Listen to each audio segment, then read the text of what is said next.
Okay, so we've got a John Deere here that the symptoms are right now, it backfires and surges and then eventually will die. So I hooked up my external tank, my gas tank, to the carburetor, and it ran fine. There was absolutely no issues when I hooked up the external tank. So I disconnected the tank, put this back on, and checked the fuel. So as I was running it, I opened up the shutoff valve and gas was coming out, so the fuel pump is working quite well actually. I drained the gas completely because I just assumed it was a gas issue. Put new gas in it, ran it again, and it kept surging, backfiring. So hooked up my external tank again, no issues. So this time I disconnected this hose here off the fuel filter, hooked up my external tank to that, and then it started backfiring again. So that means that the carburetor is stuck open and the fuel pump is pushing too much gas into the engine, causing it to flood out is basically what it's doing. Getting too much gas and it's popping, and then eventually it'll die. If you turn the shutoff valve to almost off, it will run fine. As soon as you open it all the way up, it gets too much gas, floods out. So we're going to replace this carburetor. So we'll go ahead and start taking this off. We got to take the shroud off.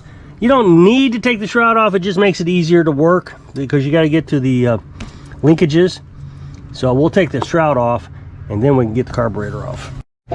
Okay, so we're going to loosen the front bolts first, and these are torque screws.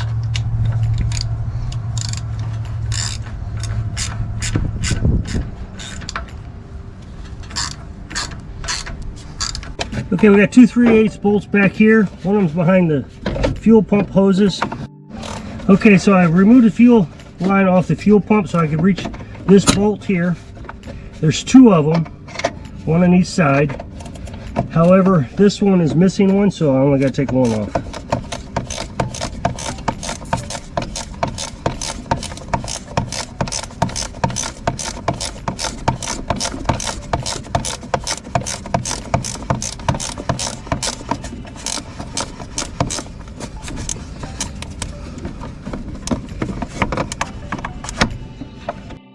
All right, we'll take out the dipstick so we can remove the shroud.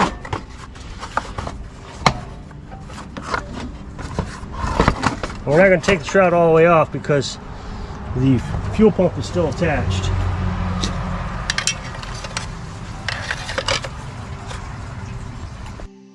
Okay, so now I'm going to take off the carburetor. I'm going to remove it at the intake manifold here.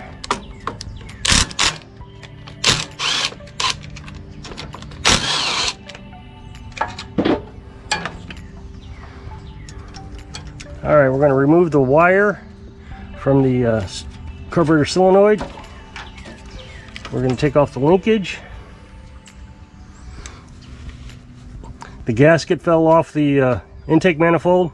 Don't want to lose that. We'll take off the linkage here.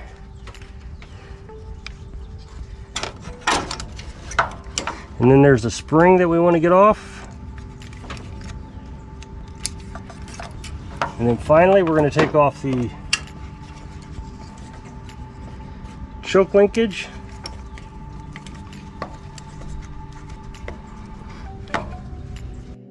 And now we'll remove the fuel line. Fuel line shut off, so it shouldn't come out anyways because the fuel is detached from the fuel pump. Okay, so now we're going to remove the intake manifold and the air filter manifold off the carburetor.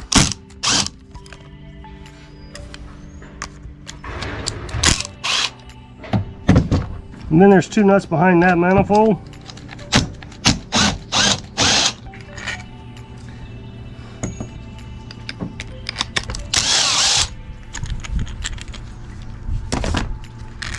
And now the carburetor is off. Okay, so here's the new carburetor, and they're pretty much identical. This one's got the hose shooting straight out, whereas this one's more towards the gas tank. This is HIPAA aftermarket. I kind of like this brand. It does pretty good. And they give you some extra stuff like an air filter, spark plug, fuel shutoff, fuel filter, gaskets, clamps, hose. So I like HIPAA. Now, one of the things that HIPAA does that I don't agree with is their choke. So the choke is just filled with holes. But if you look at the original, it only has 2 holes. And in the past, I've had trouble getting engines to start with that many holes. So I'm just going to swap those out. All you have to do is take a pair of needle nose. Usually it just pulls right out of there. See if we can get this one out. Pulls right out. Then we're going to put it back into the new carburetor. See, there's a slit right there.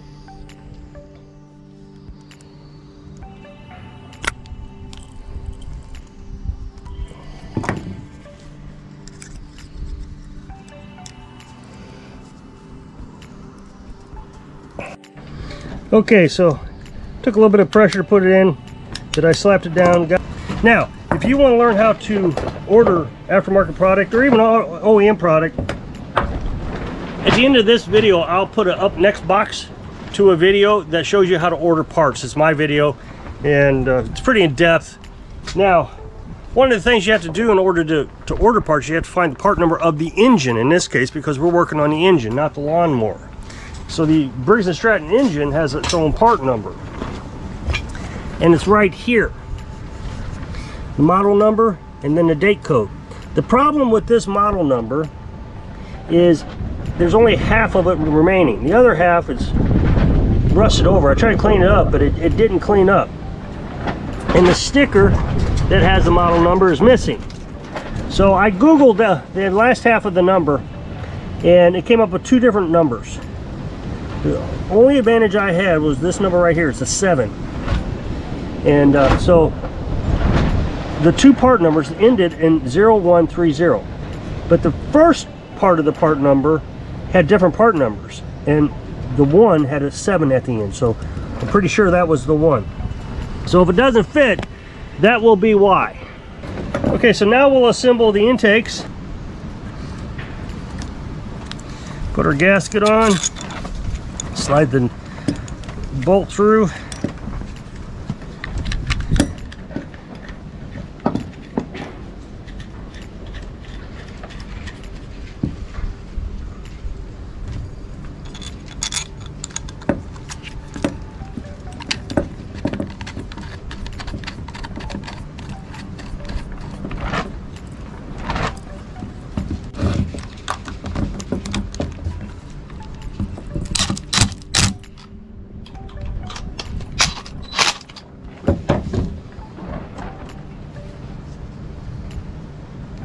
Make sure your O-ring is still in there.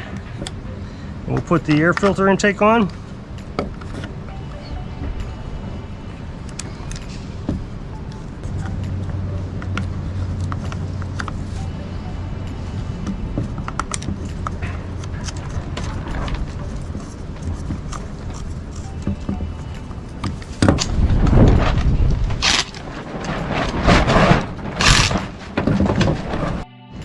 Okay, so now we're going to put the linkages back on.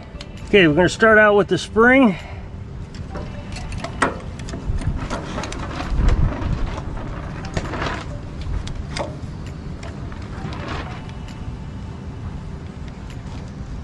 Sorry, my fingers are in the way.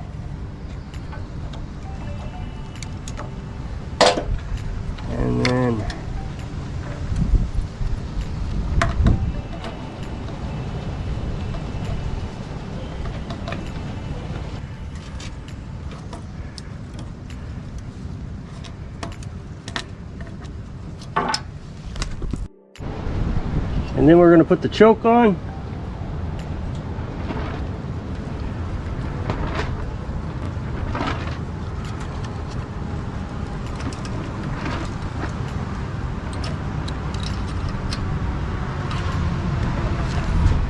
We don't want to forget our gasket.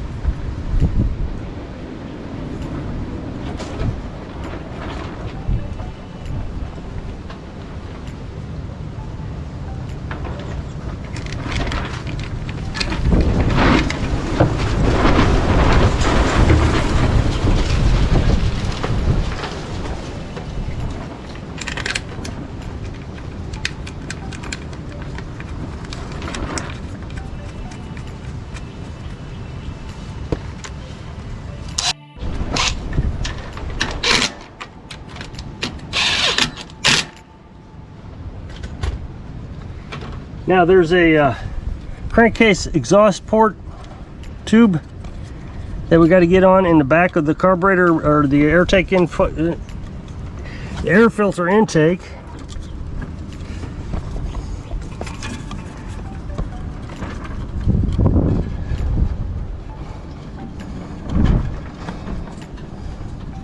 Put the fuel line back on.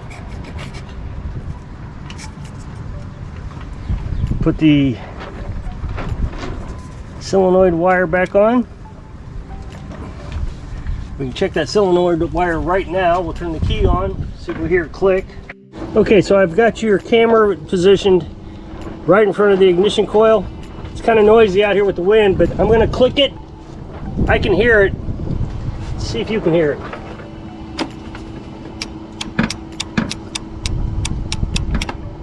So the ignition, I said ignition coil, ignition solenoid, or carburetor solenoid, excuse me, is working correctly. Okay, so now we're going to check to make sure all our linkages are free, moving freely. And then this is the choke, so I'll just move the lever. Yeah, everything seems to be working.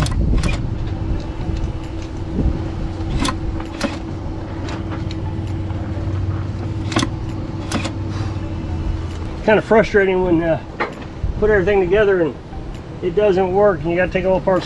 So now we'll put the shroud back on.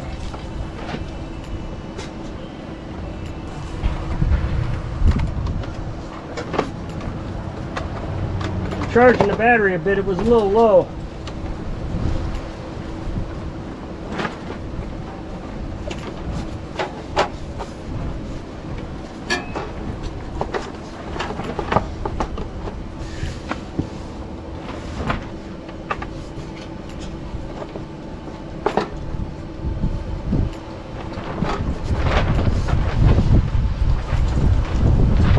All right, go ahead and put the bolts back in. Remember, the long ones with the hex screw are on the front.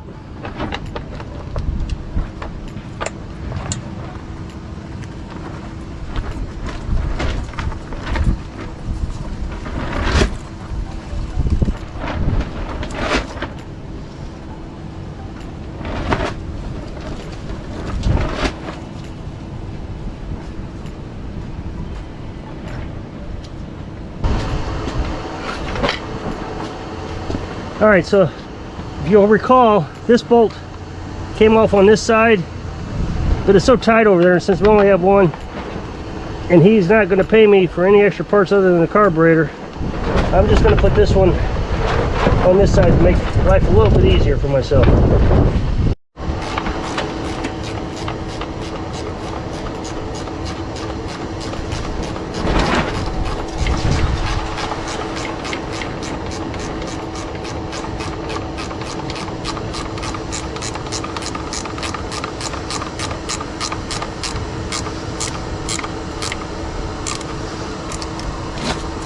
Come back up to the front and I'll tighten these up now that I got that one tightened up. It's better to leave everything loose to get those back ones tightened up because it's so tight to move around in there.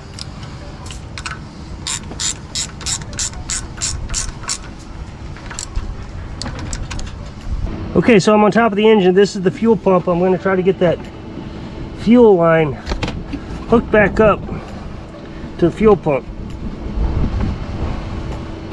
Sorry, my hand's in the way. I'll move it. Okay, so there it is right there.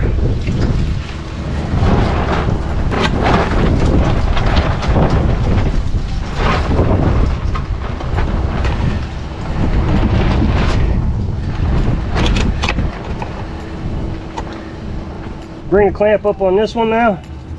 Okay, I'm going to give it a start, see if we got it running. So I'm going to turn the fuel on.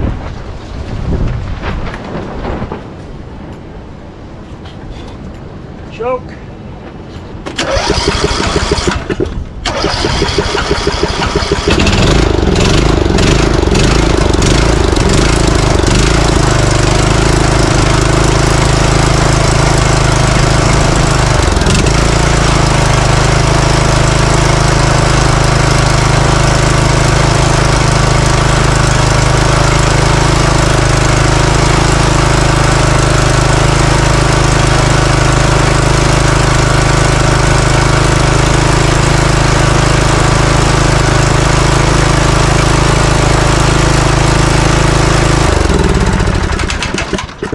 Okay, so it surged for a minute or second or two, I guess a second or two after it started. So I'm going to start it again just to make sure that surging has went away.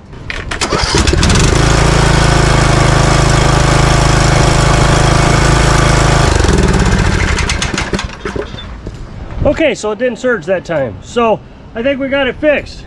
So if you'll click this up next box, it'll take you over to a video where I'm showing you how to order parts.